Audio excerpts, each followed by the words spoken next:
दोस्तों, हमारे देश में घर और परिवार में जब किसी बच्चे का जन्म होता है, उसके माँ-बाप और घर के लोग काफ़ी वक़्त लगाते हैं बच्चे का नाम ढूँढने में, गीता में, महाभारत में, पुराणों से कि ऐसे नाम रखा जाए जिससे उनके घर परिवार का नाम रोशन हो सके, चहुँ दिशा में प्रकाशमान हो।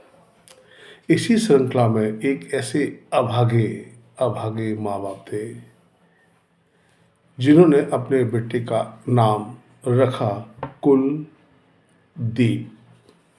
आप समझ गए होंगे मैं किस कुलदीप की बात कर रहा हूँ। हाँ, वही कुलदीप सेंगर जो आपने ठीक समझा, आज देश और विदेश में चर्चा का विषय बना हुआ है।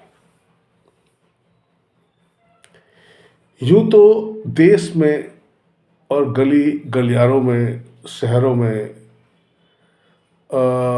रेप हमारे यहाँ होते ही रहते हैं और अधिकांश को गलियारों में ही दबा दिया जाता है। बड़ी मुश्किल से वो जनता की लाइट में आते हैं।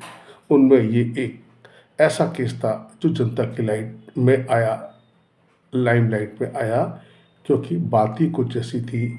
लड़की के साथ रेप किया, फिर गैंग रेप किया, घर के लोगों का मरवाना, उसको तंग करना। हालांकि मैं इस पर ज़्यादा टिप्पणी नहीं करूँगा, आप सब लोग जानते हैं। बात यहाँ ये है कि हाई कोर्ट ने जो पॉस्को के तहत केस चला था उसको मुक्त कर दिया, निलंबित कर दिया, आजीवन कारावास। जनता में काफ़ी विद्रोह हुआ, कोहराम मचा कि आज देश में लड़कियां, माँ बेटी, बहन बेटी सुरक्षित नहीं हैं। उनकी आवाज़ों को, उनके आंदोलनों को भी दबाया गया, जबकि आंदोलन करना हमारी डेमोक्रेसी का एक अंग है। आदमी प्रदर्शन कर सकता है, लेकिन 3 महिला, जिनमें योग्यता भया बहना, एक ऐसी बहन जिन्होंने इन बेटी का घर वालों का साथ दिया, 3 लोगों को भी पुलिस ने दिल्ली की सड़कों पर नहीं बैठने दिया। ये हमारे देश का आज दुर्भाग्य है, जिस पर सब जनता मूक दर्शक बनी बैठी है, क्योंकि आज उनके यहाँ ऐसा घटना नहीं घटी। भगवान ना करे आने वाले समय में ये घटना घटे।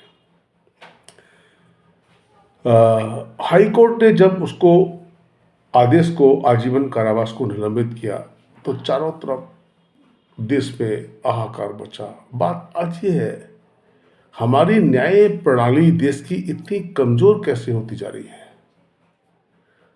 जनता का एकमात्र आज विश्वास का जो ठिकाना है, जो जगह है, वो कोर्ट है। और उस कोर्ट के अंदर, और high court, not lower court, से ये केस को निलंबित कर दिया गया है। मैं जहाँ तक जानता हूँ, जनता को, हमको न्याय प्रणाली पर बहुत ज़्यादा भरोसा है हमारे देश की। अंत में जो भी है आप सब जानते हैं, लेकिन मैं एक छोटी सी बात देखता हूँ, आज भ्रष्टाचार इतना व्याप्त है देश के अंदर। हर कोई आदमी जानता है, जब वो अपने केस के लिए कोर्ट में हाजिर होता है, जो कोर्ट के जजों के नीचे जो उनके सिपलाहकार बैठते हैं, क्या कहते हैं मैं तो नहीं जानता, क्योंकि I am not a criminal. Munshi Babu file के साथ पैसे देना एक प्रचलन में है, हाई कोर्ट हो चाहे लोअर कोर्ट हो या कोई कोर्ट हो, और वो जज की प्रेजेंस में लेता है और देता है। क्या ये जज 10 कदम की दूरी पर या 8 कदम की दूरी पर ये नहीं देख पाते? कितना हास्यप्रद लगता है ये। आप किस भ्रष्टाचार मुक्त हमारा देश है, कौन से हम अमृत काल की बात कर रहे हैं? ये तो खैर सदियों से चला आ रहा है, और अब ये भ्रष्टाचार काफ़ी स्तर पर व्याप्त है।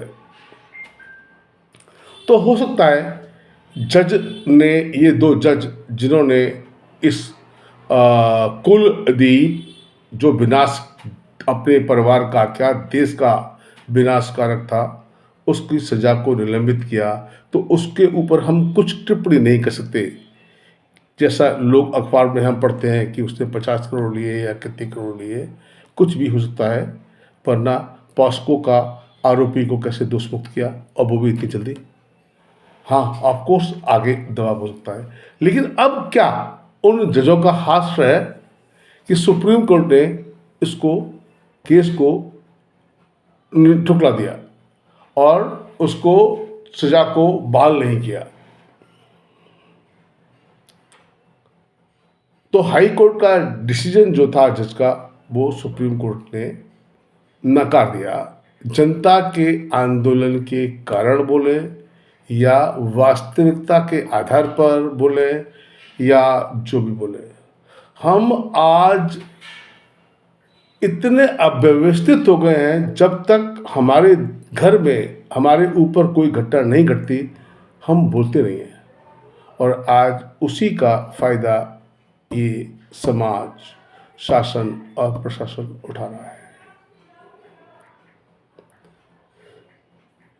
मैं एक पढ़ रहा था वाक्य ओशो, आचार्य रजनीश का,